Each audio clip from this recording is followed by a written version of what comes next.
স্বাগতম তোমাদের প্রিয় চ্যানেল অধ্যয়ন শুরু করার আগে বইটি খুলে রাখুন আর আমার সাথে পড়তে থাকুন। আমাদের এই ছোট্ট চ্যানেলটি সাবস্ক্রাইব করতে ভুলবেন না। চলুন শুরু করি। Desai-Liaquat Plan, January 1945. This was yet another effort to end the deadlock between the Congress and the League.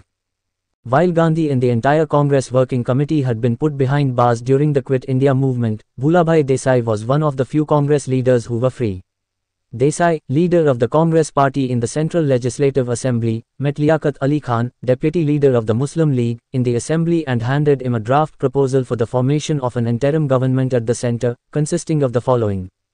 Desai Liaquat পরিকল্পনা, জানুয়ারি 1945। কংগ্রেস ও লীগের মধ্যে অচলাবস্থার অবসান ঘটাতে এটি ছিল আরেকটি প্রচেষ্টা। ভারত ছাড়ো আন্দোলনের সময় গান্ধী এবং সমগ্র কংগ্রেস ওয়ার্কিং কমিটিকে কারাগারের আড়ালে রাখা হয়েছিল। বুলভাই দেশাই ছিলেন কয়েকজন কংগ্রেস নেতাদের মধ্যে একজন যারা মুক্ত ছিলেন। দেশাই কেন্দ্রীয় বিধানসভায় কংগ্রেস পার্টির নেতা, বিধানসভায় লিয়াকত আলী খানের, মুসলিম লীগের উপনেতা, সাথে দেখা করেন এবং তাকে কেন্দ্রে একটি অন্তর্বর্তী সরকার গঠনের জন্য একটি খসড়া প্রস্তাব দেন, যার মধ্যে নিম্নলিখিতগুলি রয়েছে। 1. Equal number of persons nominated by the Congress and the League in the central legislature. Acceptance of disparity between the Congress and the League had far-reaching consequences. 2. Representatives of minorities, 20%. 3. The commander-in-chief. Even on these lines, no settlement could be reached. 1. কেন্দ্রীয় আইনসভায় কংগ্রেস এবং লীগ দ্বারা মনোনীত ব্যক্তিদের সমান সংখ্যক কংগ্রেস এবং লীগের মধ্যে এই সমতা গ্রহণের সুদূরপ্রসারী ফলাফল ছিল। 2. সংখ্যালঘুদের প্রতিনিধি 20%। 3. সর্বাধিনায়ক। Congress leaders released from jail in anticipation of the Simla Conference, the 14th of June 1945. On the 8th of May 1945, the war in Europe ended after the suicide of Hitler and subsequent surrender of Germany. During these 3 years, 1942 to 45, the Congress leaders were in jail. The general elections in England were in the offing and the Viceroy in India began formulating an offer, known as the Wavell Offer or the Wavell Plan to strike an agreement with the Congress. A conference was proposed to be convened with a view to opening talks with the Indian leaders. Consequently, on the 14th of June 1945, the government released the nationalists to enable them to participate in the Simla Conference. This marked the official end of the Quit India movement. Congress নেতারা সিমলা সম্মেলনের প্রত্যাশায় jail থেকে মুক্তি পান 14 June 1945। 1945 সালের 8 মে, হিটলারের আত্মহত্যা এবং পরবর্তীতে জার্মানির আত্মসমর্পণের পরে ইউরোপে যুদ্ধ শেষ হয়। এই 3 বছর 1942 থেকে 45 কংগ্রেস নেতারা কারাগারে ছিলেন। ইংল্যান্ডে সাধারণ নির্বাচন বন্ধ ছিল এবং ভারতে ভাইসরয় কংগ্রেসের সাথে একটি চুক্তি করার জন্য একটি প্রস্তাব তৈরি করতে শুরু করেছিলেন, যা ওয়াভেল অফার বা ওয়েভেল পরিকল্পনা নামে পরিচিত। ভারতীয় নেতাদের সঙ্গে আলোচনা শুরু করার লক্ষ্যে একটি সম্মেলন আহ্বানের প্রস্তাব করা হয়েছিল। ফলস্বরূপ 1945 সালের 14 জুন সরকার জাতীয়তাবাদীদের মুক্তি দেয় যাতে তারা সিমলা সম্মেলনে অংশগ্রহণ করতে পারে। এটি ভারত ছাড়ো আন্দোলনের আনুষ্ঠানিক সমাপ্তি চিহ্নিত করেছিল। Evaluation of Quit India movement.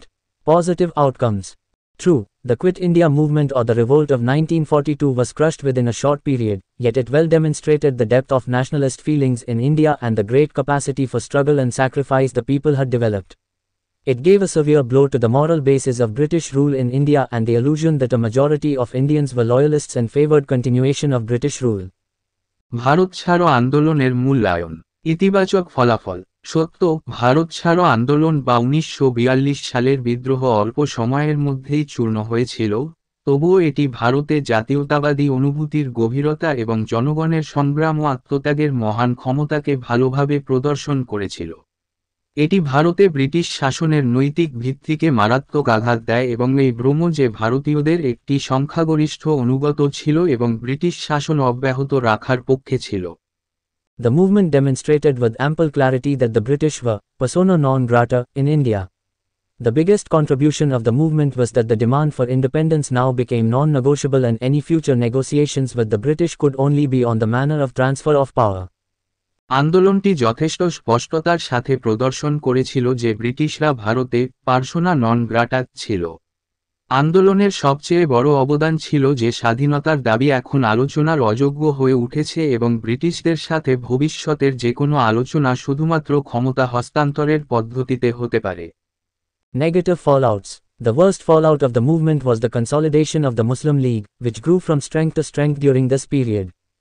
While Congress leaders were languishing in jails, the League consolidated its base in villages and promised not only an Islamic state but also a peasant utopia for Muslim peasants.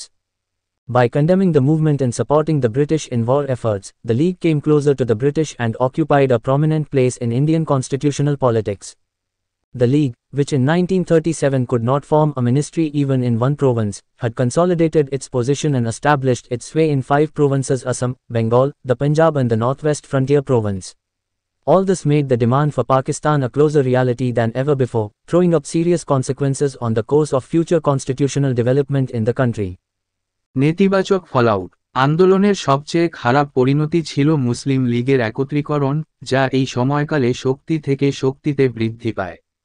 যখন কংগ্রেস নেতারা কারাগারে বন্দী ছিলেন, তখন লীগ গ্রামে গ্রামে তার ভিত্তি মজবুত করেছিল এবং শুধুমাত্র একটি ইসলামী রাষ্ট্রই নয়, মুসলিম কৃষকদের জন্য একটি কৃষক ইউটোপিয়াও প্রতিশ্রুতি দিয়েছিল। আন্দোলনের নিন্দা এবং যুদ্ধের প্রচেষ্টায় ব্রিটিশদের সমর্থন করার মাধ্যমে লীগ ব্রিটিশদের কাছাকাছি আসে এবং ভারতীয় সাংবিধানিক রাজনীতিতে একটি বিশিষ্ট স্থান দখল করে। লীগ, যেটি 1937 সালে এমনকি একটি প্রদেশও একটি মন্ত্রিত্ব গঠন করতে পারেনি, তার অবস্থানকে সুসংহত করেছিল এবং 5টি প্রদেশে আসাম, বাংলা, পাঞ্জাব এবং উত্তর পশ্চিম সীমান্ত প্রদেশে তাদের আধিপত্য প্রতিষ্ঠা করেছিল। এই সবই পাকিস্তানের দাবিকে আগের চেয়ে আরও ঘনিষ্ঠ বাস্তবে পরিণত করেছে, যা দেশের ভবিষ্যৎ সাংবিধানিক উন্নয়নের পথে গুরুতর পরিণতি নিক্ষেপ করেছে। Indian National Army. Even as the Quit India movement fought against the British in India, the Indian National Army fought against the British from foreign soil. ভারতীয় জাতীয় সেনাবাহিনী। ভারত ছাড়ো আন্দোলন যেমন ভারতে ব্রিটিশদের বিরুদ্ধে লড়াই করেছিল, তেমনি ভারতীয় জাতীয় সেনাবাহিনী বিদেশি মাটি থেকে ব্রিটিশদের বিরুদ্ধে লড়াই করেছিল। First phase of Indian National Army. Indian National Army or Azad Hind Fauj was an armed force formed by Indian nationalists in Southeast Asia during the Second World War. The idea of Indian National Army was first conceived by Captain Mohan Singh, an officer in the British Indian Army, who decided not to join the retreating British Army and instead turned to the Japanese for help. A religious person, Giani Pritam Singh, and a Japanese army officer, Major Fujiwara, further encouraged him to work for Indians' independence. After the fall of Singapore, 40,000 Indian soldiers surrendered before Fujiwara, who in turn handed them over to Mohan Singh. In this way, in 1942, First Indian National Army was formed comprising Indian prisoners of war. Its aim was to fight for India's independence. ভারতীয় জাতীয় সেনাবাহিনীর প্রথম পর্ব।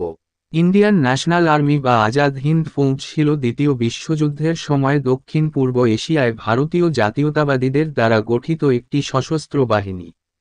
ভারতীয় জাতীয় সেনাবাহিনীর ধারণাটি প্রথমে ব্রিটিশ ভারতীয় সেনাবাহিনীর একজন অফিসার ক্যাপ্টেন মোহন সিং দ্বারা কল্পনা করা হয়েছিল, যিনি পশ্চাদপসরণকারী ব্রিটিশ সেনাবাহিনীতে যোগদান না করার সিদ্ধান্ত নিয়েছিলেন এবং পরিবর্তে সাহায্যের জন্য জাপানিদের দিকে ফিরেছিলেন।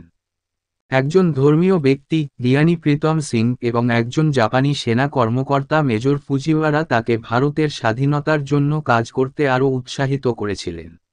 সিঙ্গাপুরের পতনের পর 40,000 ভারতীয় সৈন্য ফুজিওয়ারার কাছে আত্মসমর্পণ করে এবং তাদের মোহন সিংয়ের কাছে হস্তান্তর করে। এইভাবে 1942 সালে ভারতীয় যুদ্ধবন্দীদের সমন্বয়ে প্রথম ভারতীয় জাতীয় সেনাবাহিনী গঠিত হয়েছিল। এর উদ্দেশ্য ছিল ভারতের স্বাধীনতার জন্য লড়াই করা। Indian National Army received tremendous support from ethnic Indians in Southeast Asia who had already formed local leagues in Malay in support of Indian independence. Though there were a number of prominent leaders, the overall leadership came to rest with Rash Bihari Bose, a veteran terrorist revolutionary, who had been living in self-exile in Japan since the days of First World War. He used the opportunity offered by World War II to mobilize the Indians for an armed struggle against Britain.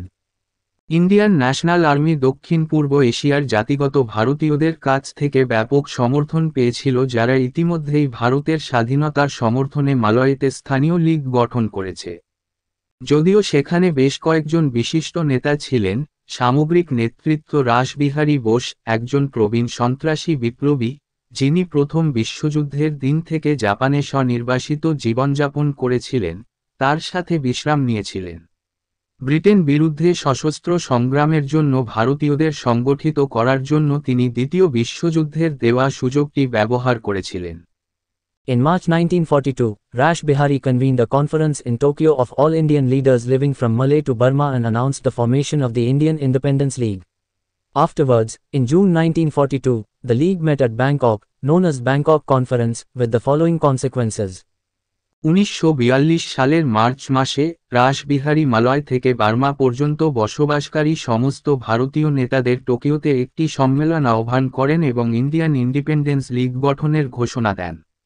পরবর্তীতে 1942 সালের জুনে লীগ ব্যাংককে মিলিত হয়, যা Bangkok সম্মেলন নামে পরিচিত, নিম্নলিখিত ফলাফলগুলির সাথে। It elected Rash Bihari Bose as its president. It resolved to raise the Indian National Army, which now had about 40,000 Indian soldiers.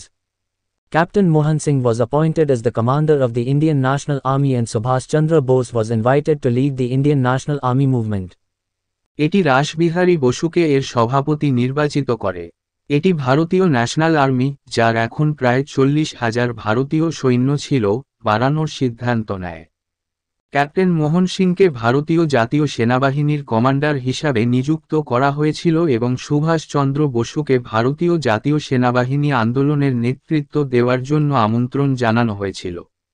However, the First Indian National Army collapsed and was disbanded in December 1942 after differences emerged between Indian National Army leadership and the Japanese over the role of Indian National Army in Japan's war in Asia. যাই হোক, এশিয়ায় জাপানের যুদ্ধে ভারতীয় জাতীয় সেনাবাহিনীর ভূমিকা নিয়ে ভারতীয় জাতীয় সেনাবাহিনীর নেতৃত্ব এবং জাপানিদের মধ্যে মতপার্থক্য দেখা দিলে প্রথম ভারতীয় জাতীয় সেনাবাহিনী ভেঙে পড়ে এবং 1942 সালের ডিসেম্বরে ভেঙে দেওয়া হয়। Second phase of Indian National Army. The second phase of Indian National Army began with the arrival of Subhash Chandra Bose in Singapore in July 1943, who subsequently revived the Indian National Army. On the 5th of July 1943, Rash Bihari handed over the leadership of Indian Independence League and the Indian National Army to Subhash Chandra Bose. Bose was now called Netaji by the soldiers of the Indian National Army. ভারতীয় জাতীয় সেনাবাহিনীর দ্বিতীয় পর্ব। ভারতীয় জাতীয় সেনাবাহিনীর দ্বিতীয় পর্যায়টি 1943 সালের জুলাই মাসে সিঙ্গাপুরে সুভাষ চন্দ্র বসুর আগমনের সাথে শুরু হয়েছিল, যিনি পরবর্তীকালে ভারতীয় জাতীয় সেনাবাহিনীকে পুনরুজ্জীবিত করেছিলেন। 1943 সালের 5ই জুলাই, রাসবিহারী সুভাষ চন্দ্র বসুর কাছে ইন্ডিয়ান ইন্ডিপেন্ডেন্স লীগ এবং ইন্ডিয়ান ন্যাশনাল আর্মির নেতৃত্ব হস্তান্তর করেন। বোসকে এখন ভারতীয় জাতীয় সেনাবাহিনীর সৈন্যরা নেতাজি বলে ডাকতেন। এখানেই এই ভিডিওটি শেষ করলাম। পরবর্তী ভিডিওতে আমরা বাকিটা পড়ব।